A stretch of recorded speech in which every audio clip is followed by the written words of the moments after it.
I think this feedback culture that we kind of had from the beginning was really what got us our first business angel investments.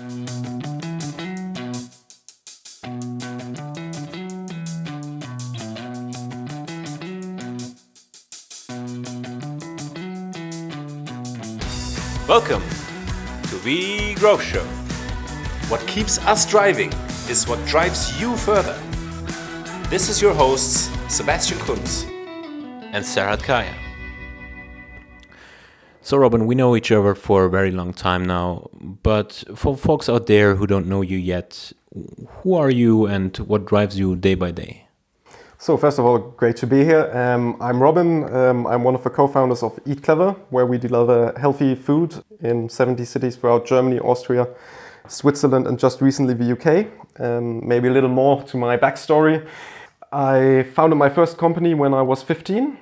It was a couponing platform where you could find free stuff that you could order. And I built that platform together with a friend.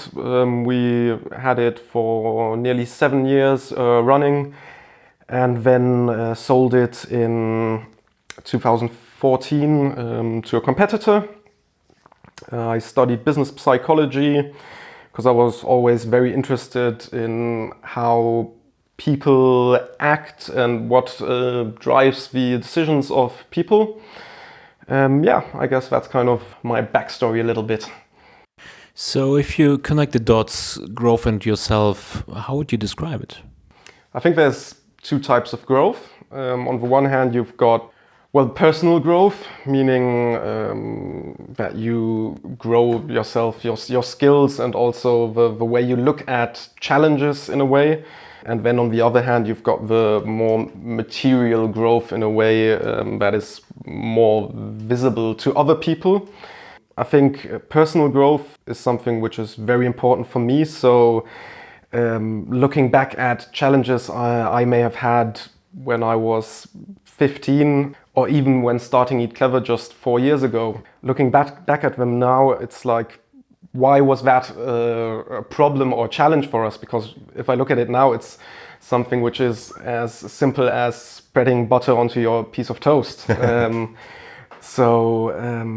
think the personal growth is just really important to me. So I always try to look for things where I can improve myself. So I mean, the reason why I went to the event where I met my co-founders, maybe we'll talk about that a little bit later, was that I wasn't satisfied with the amount I was learning at university. So I remember reflecting on the university, and I noticed that there was no practical things going on at university. So it was always just theory being passed on to me, and I wanted to experience how the world works in a way.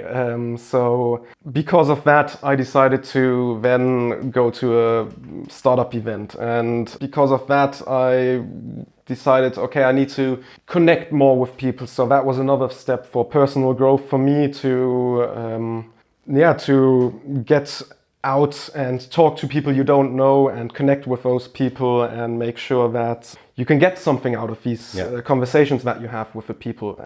And then this goes on, it always goes on, of course. So once we founded eatclever, one of the first things was, after the bootstrapping phase that we had, we hired our first employees. And at that point, it was the same thing for me.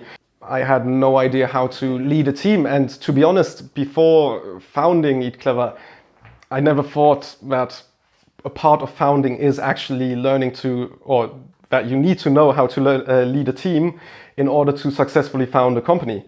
And so that was another step where I learned loads, made some mistakes as well. Luckily, nothing too bad. And so I think it's always important to look at the challenge that you have and then in the next step see how you can manage them. And I think that's really important for personal growth. And then on the other hand, of course, you've got the growth that is more visible to other people, which means that you get more successful in a way. So, I mean, in the beginning, when we started eatclever, it was I mean, I had a few people who were studying with me who knew about what we were doing, but it was everybody kind of looked down on it a little bit. Not in a like they weren't being negative, but they were thinking like, oh yeah, that's like a hobby project that he has and he's working on that, and we'll see in half a year, then he'll be doing something else. And I think at some point it's kind of weird because you have loads of milestones that you reach yourself or that you feel that you've reached, and then there's certain points during that time where it's actually visible to other people. So one of the examples I had was just a few months ago. We were already in 60 cities throughout Germany, and we got nominated for Forbes 30 Under 30 for Europe.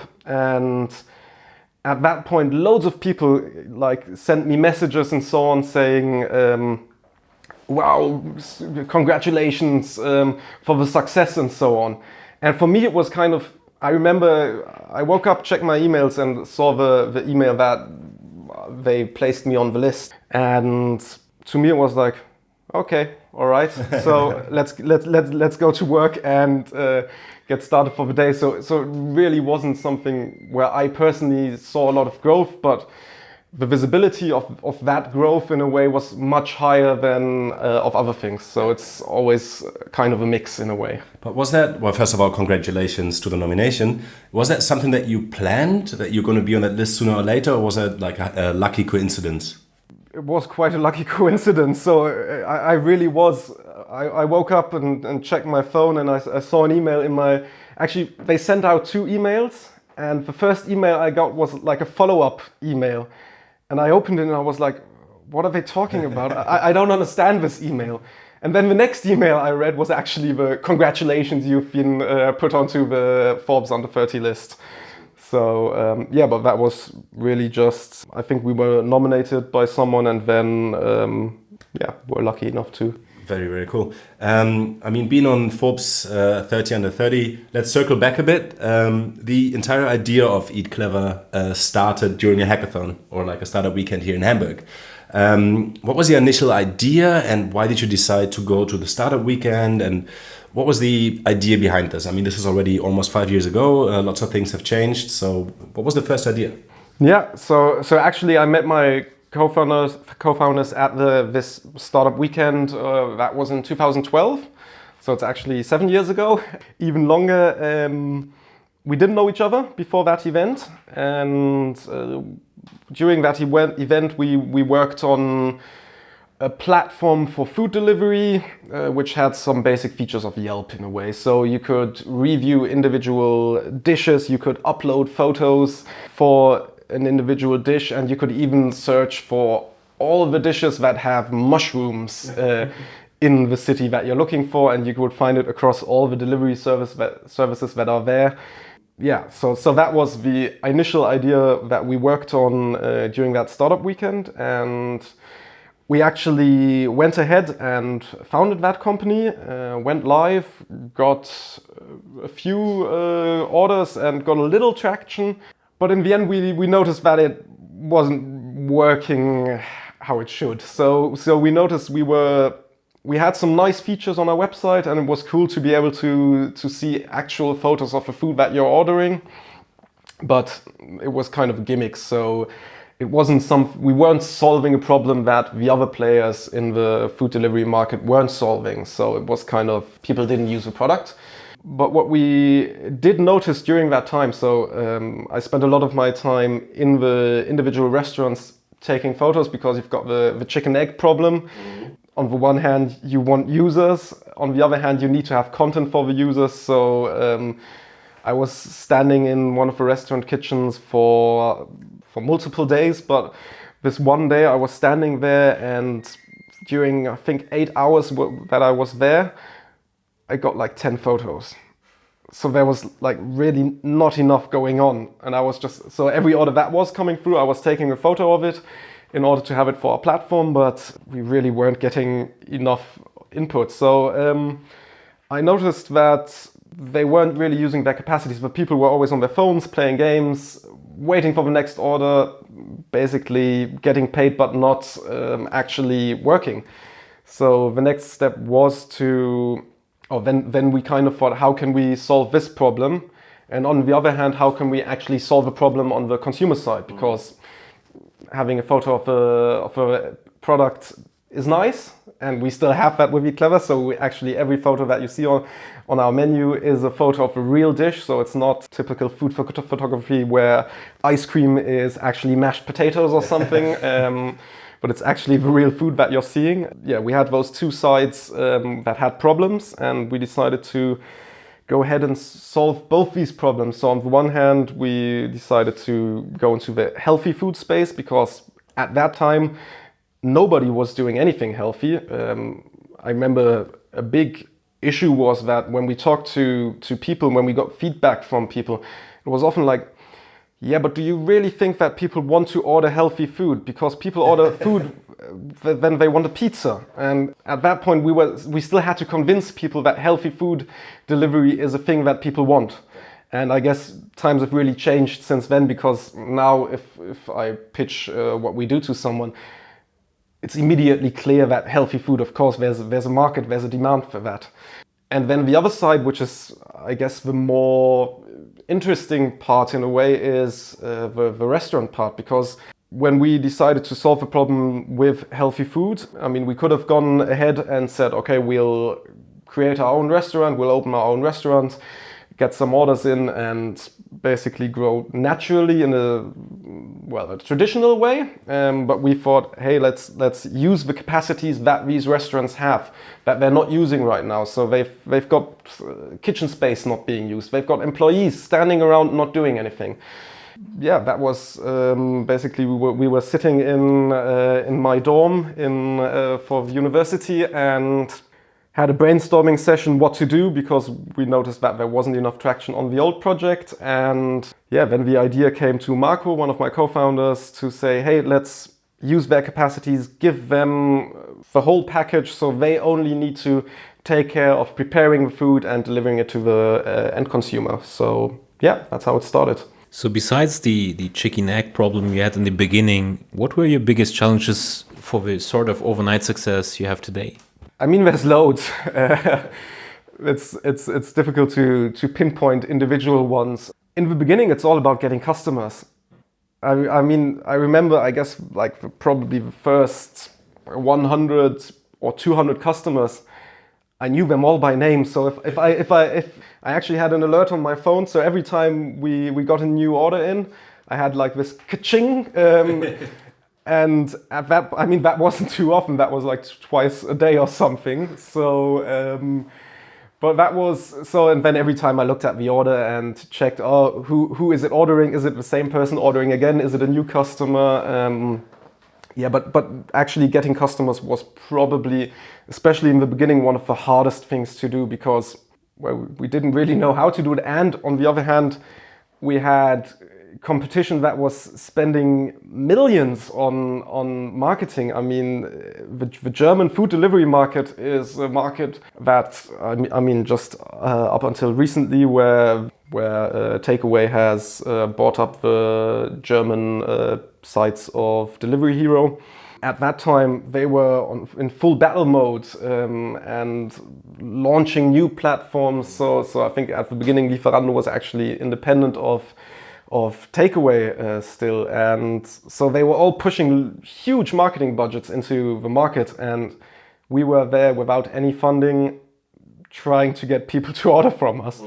So we kind of went the personal route in the beginning. So we went to loads of events in Hamburg and just told every person we met about what we're doing, and told them, hey, you should order from us, take a look. Did a lot of caterings and so on to just get people to try our food, notice that it's great food, and then, yeah, so then they would later on become customers and order again.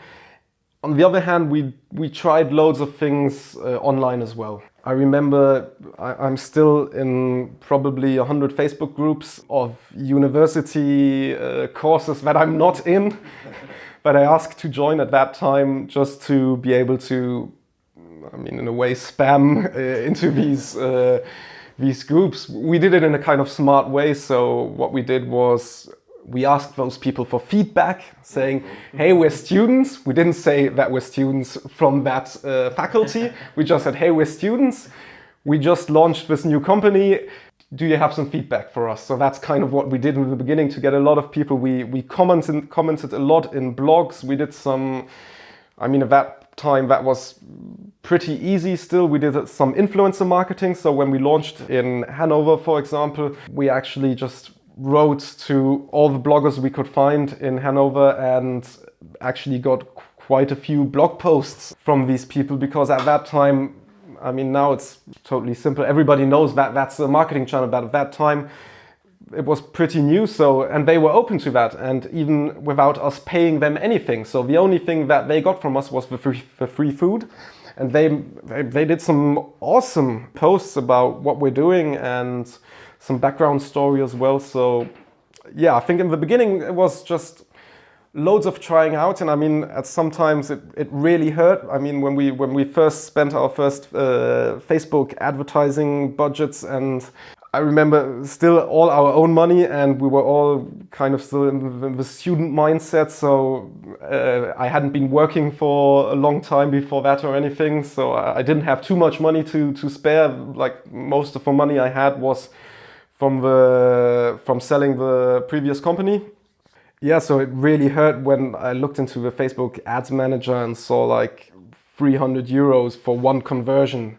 I mean, that hurt like so much, because it was like 300 euros and they're just gone for one person ordering. Yeah, but in the end, we kind of, every time we tried something, we tried to learn some lessons from that and improve on those channels. And luckily now we've got a marketing team that takes care of making sure that we get new customers and that our customers are happy. And yeah, so it's not me posting in Facebook groups anymore. You just mentioned influencer marketing. I mean, that's a dream back in the days where you didn't even need to pay them and they make advertising for you. I think the story is very different now. If you look back, what made you reach the milestones that you set to yourself? What made you achieve the growth? Like you mentioned, the first 100, 200 customers, you knew them by name. What about the first 1,000, first 500,000? How did you manage to get that? I mean, posting into Facebook groups is not going to get you 500,000 customers. True. I think there were a lot of things that we were doing along the way. There wasn't this big plan, this is how our marketing is going to look at that time, because we didn't know, and we had to develop that plan. I mean, now again we do have it, but at that point it wasn't that we knew, okay, next month we're going to make this and that revenue, we're going to have these customers. It was just trying new things and hoping that they would be better than what you were doing before. So yeah, and that did help us. I remember one of our mentors, he always said, you only need 100 orders a day. And I remember thinking, yeah, that's easy to say, but how are we going to reach that? And yeah, at some point we actually did reach that milestone, and I think one of the big benefits was that we had, and still have of course, a very big focus on customer support, customer feedback and so on. So one of the things we did in the beginning was we called each customer. So like the afternoon after the day before, we would call all the customers that ordered the day before and ask them for their feedback and ask them if they had any improvements, how we should do something differently. And then at some point we introduced recyclable packaging, and I sent like 100 emails to customers manually and asked them, how do you like our new packaging? And got some feedback, improved on that. And I think this feedback culture that we kind of had from the beginning was really what got us our first business angel investment. So one of our good customers at that time was Tarek Müller, the founder of About You. So he kept ordering again and again and didn't really reply to us asking whether he'd be interested in investing. So But he kept on ordering like 3-4 times a week. So really a heavy user. And during these feedback calls, we also called him, my co-founder Mohamed.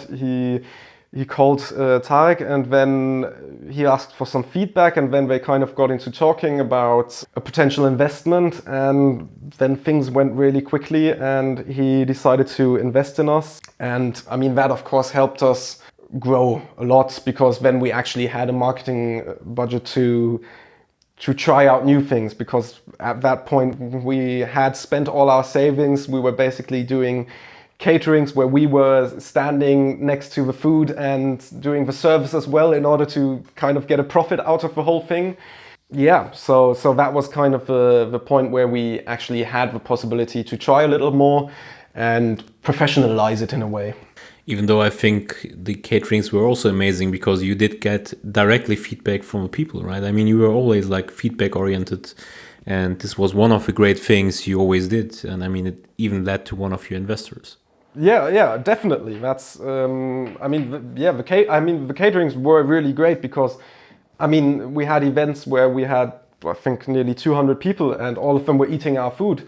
And then we had a flyer, of course, next to the food saying, hey, you can also order this food with a coupon, in order to track whether the people were actually coming from that or not. And so that was a great way.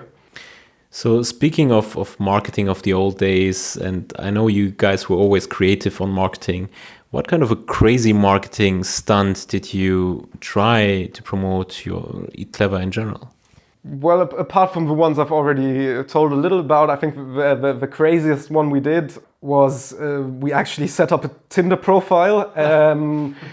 And so that was, again, just the time when Tinder was just getting bigger, and there weren't any Tinder bots out at that time. So I kind of installed Tinder onto an Android emulator on my PC, and then set up a profile where we, instead of having photos of people, we had like treat yourself today or something as a text. And then if you swiped to the next photos, you could see photos of our food. And then in the description, we did some advertising. How many matches did you get?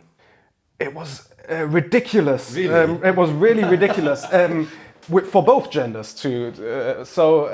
I mean, there were more matches when we had a female profile. That goes to say something. But to be honest, I don't really know why, because there wasn't anything that you were getting out of matching us. But I think a lot of people were just swiping right all the time in order to get the most amount of matches. But that was good for us, because of that, then they had got the "it's a match" or screen that you get, and looked at our profile again and saw it, and we got quite a lot of messages saying, "Hey, really great marketing" and so on. and I remember we actually.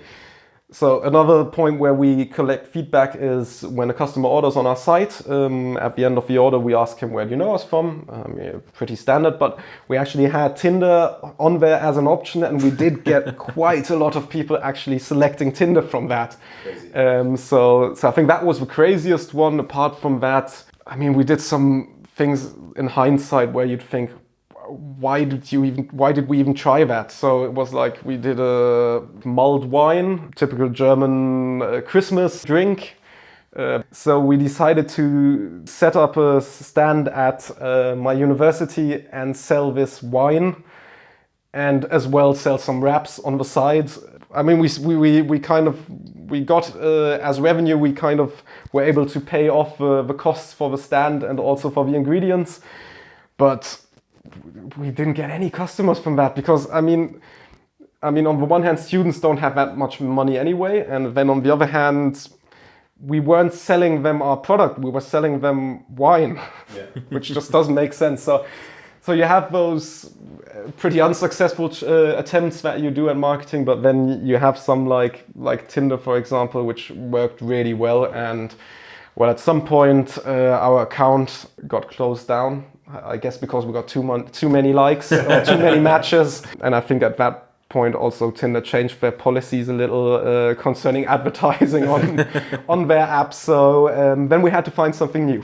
So you were not just upgraded to a VIP on Tinder? Sadly not. So just out of curiosity, what did the people see there? What was the image? Because like Tinder usually works visually. So what did the people actually see? Yeah, so the first image was really just text. It was just something, yeah, like treat yourself or be the best person you can be, or something motivational, something kind of related to Tinder. So make sure your body is attractive to your potential matches or something like that to catch the people, to get them looking at the profile, click on the profile. And then the other things were just really photos of our food, because I mean, food is something that you can really sell through visual aspect. So that's always been like from the start, because we kind of came from that background. We always had, I would like to think, very, very good and very tasty looking photos of our food. So yeah, that worked. Cool. Robin, you said that in the beginning you called each customer every day. Now you have some more customers. So which strategies do you follow to keep the customers happy? Because from what you're saying and what it sounds like, you really put the customers in the center of your efforts.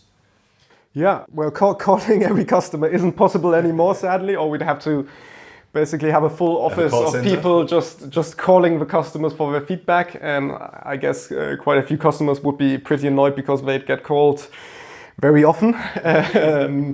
I mean, of course, you kind of have to evolve with your company, and you can't keep doing the same things. So, of course, yeah, customer feedback is still really important to us. So, on the one hand, we just collect feedback from customers. Once they've ordered, sometimes we might even incentivize it with a coupon or something. And then, of course, we also look at the data, because now we have so many orders, so many data points, that we can actually look at the data and say, hey, this dish is performing really well in this city, this dish is performing really well in this city, and this dish isn't as performing as well, even though the city right next to it has it performing really well. So that also helps us to do our quality management. So quality management is a really big thing for us. At the beginning, of course, we also did it just, well, if a customer we called up said something was wrong, then we talked to the restaurant or to the cooks and told them, hey, this one customer said that this and that was wrong. Yeah, so now it's more based on data. It's more quantitative in a way, and we have a dashboard for our partner management team who take care of all the relationships with the individual restaurants, and they've got a big dashboard where they can see for each restaurant all the different metrics that you have in order to see how well is that restaurant performing. Yeah. Cool. So you also offer different meals in different cities in Germany? No, we actually have a standardized menu. So every city, like we might have some small deviations. For example, drinks or desserts are something where we're not 100% consistent across Germany, but for the main dishes, we actually have a standardized menu. So we have customers who are ordering in Frankfurt one day, and then they're in Hamburg because they've got an event there, and then in the evening at their hotel they decide to order food again, and they order from us again. I mean, it's the McDonald's effect in a way. So with McDonald's, you go to Berlin, you know exactly what you're getting. And if you go to Munich the next day, you're still getting the same menu and also the same quality of food. So that's something that we also strive for with our menu. What strategies did you so far follow to build a great relationship with your customers? I think it's even sort of a community at the end, at least with your recurring customers. And I believe to remember that back in the days, you were even delivering some food yourself just to like get feedback directly from the customers themselves. Yeah, I mean, again, this is the fact of that you always need to learn, you always need to understand the whole process as well. So one thing that we've really developed within the last 5 years is processes, because now we're launching in the UK. It's very, I mean, there's a lot of things that you still need to take care of. And then I noticed, hey, like the last few launches that we had in Germany, I didn't have anything to do with those launches because we've got really good processes for that. But in order to have these processes, you need to fully understand how everything works. So you need to also understand, how does delivery work? What are the problems that you're facing when delivering food? So that means if you're delivering into the city center, you might not be able to find a parking space. And then you have the question, or you need to deliver into a pedestrian zone and you can't drive your car in there. So then you have to those are all the things that you might not think of initially, but that are really important in order to improve the process at every point where you can. Yeah, that's one thing we also did to get feedback from the customer and to see how everything works, was to actually deliver to our customers personally. We also did that when we were delivering to influencers, because then we could talk a little to them, give them some background information, learn a bit about them as well. Yeah. You just mentioned the expansion to the UK. So you are right now Germany, Austria, Switzerland.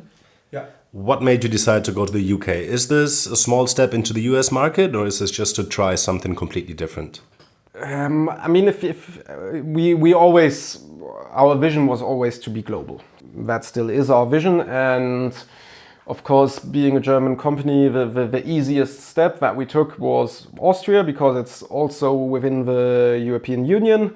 And it's got the euro and it's got the same language. So that was a quite easy step. We had to adjust a few things for our billing, had to change the menu a little because chicken isn't the same word as in Germany. And so there were a few things that we did have to change, but it was, to be honest, it was quite easy for us because our system is really scalable, and because of the scalability, the country isn't that much of an issue. Next step was Switzerland for us, which was a little more difficult because it's not within the EU. So you've got things like taxes, which are quite complicated. You've got, you have to get all the products that you send to the restaurants through customs. So that's also something which is kind of annoying. You need to declare everything, and it's just a topic that you have to, we didn't have to think about before, that we suddenly had to work on. So, but then we were in the DACH region, and then we kind of thought, all right, we want to go the next step. We want to go to the next market. That was something that we really did. We'd been thinking about it for quite a while, but we launched our first store within the UK within 6 weeks of deciding to go to the UK. That's quick. We looked at all the European countries that you have. We also looked at some countries outside of the European Union. I mean, UK, at that point, we really, when we did our first round of sales in the UK, it was actually, the trip was planned until a date that, at that time when we booked the trip, we didn't know whether the UK would still be within the European Union at the time that Mohammed, who was doing the sales, was to leave the country. So that was quite interesting, but I think the UK is, I mean, it's a big market. That's something which really was something that made the UK interesting. They order quite a lot, they're quite convenience driven, and yeah, I mean, those were the main factors. Kind of factor which was a big question mark was the Brexit at that time. I mean, now it's been delayed until, I think, October 31st.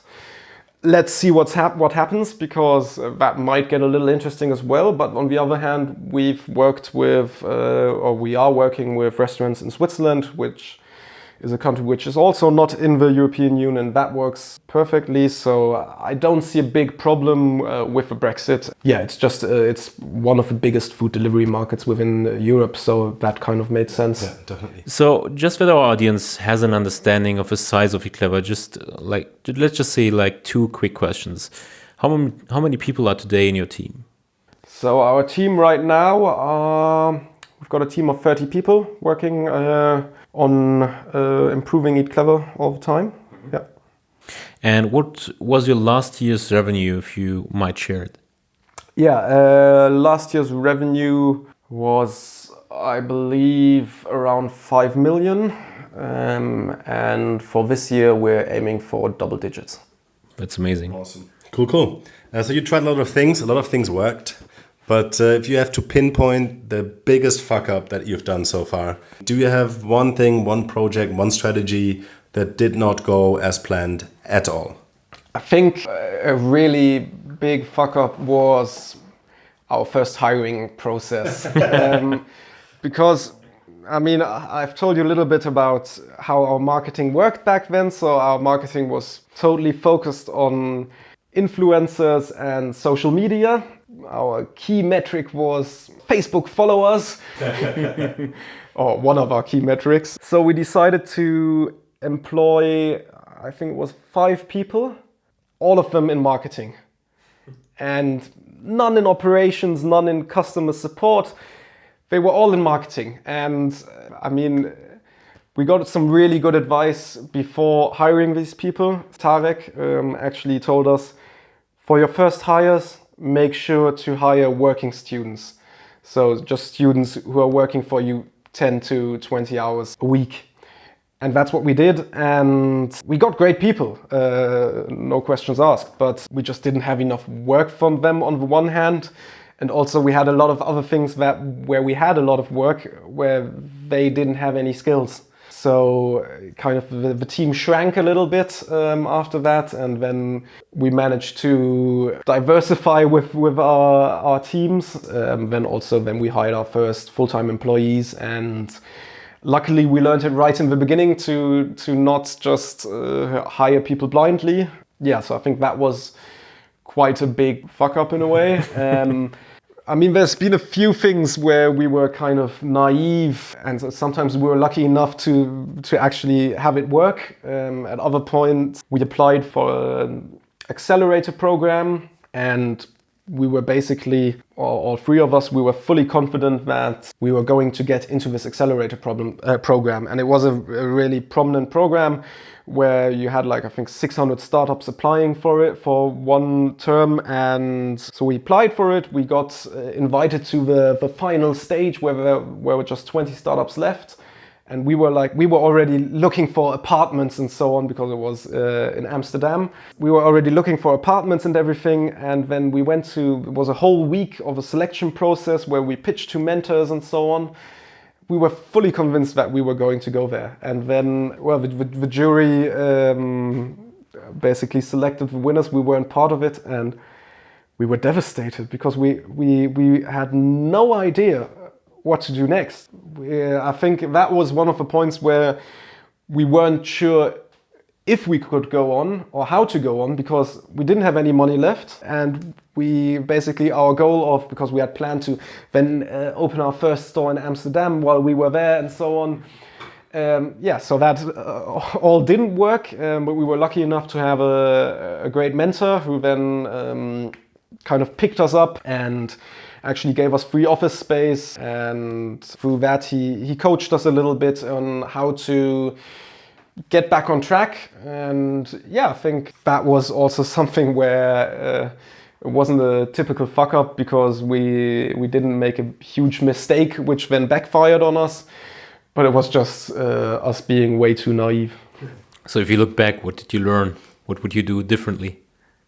Always have a plan B. So always, it's important to be optimistic, to think of things that can be and not think of things that can't be. But it's also really important to have a backup plan that you don't need to have it fully planned out, but to have kind of an idea of how things could go if something that you're kind of relying on to work doesn't work. So that you're not standing there and saying to yourself, oh God, what's going to happen now? But that you actually have an idea, and then of course you still, if something goes wrong, then you do still have to elaborate on this plan B, but you need to kind of have a faint vision of how that plan B can look. Now, very, very helpful and interesting insights from your side, Robin. I mean, grow into a 30 people company that operates in 70 cities not only Germany, Austria, Switzerland, also now the UK, with 5 million in revenues last year, planning on doubling this at least this year. Really enjoyed this year. What I liked a lot is that you said that you have to evolve with your company. You can't just do the same things over and over again. And I mean, being in touch with the first 100, 200, 300 customers makes sense. But once you get a couple of thousand, this just doesn't apply anymore. So I think you gave us great insights in changing the strategies and adopting in terms of how the company is moving and where it's headed. Also, I thought it was very funny when you mentioned that people looked not really down, but they made fun of you in the beginning. I guess this is also a certain satisfaction that you get out of this because you've made this work, and you've not only made this work, but you've made this work very successfully. And trial and error. I mean, a lot of people say that it's in every startup book out there. And it sounds so simple, but it's actually not, because I think many people are afraid to try because they're afraid to fail. Yeah. So it sounds like you've done everything right, even though you fucked up some things in the middle. And always have a plan B. That's something to keep in mind for sure. And we wish you all the best to achieve your vision to become global and keep up the success. Thank you very much. Yeah, thanks for having me. And to all the listeners, I hope you enjoyed what I had to say.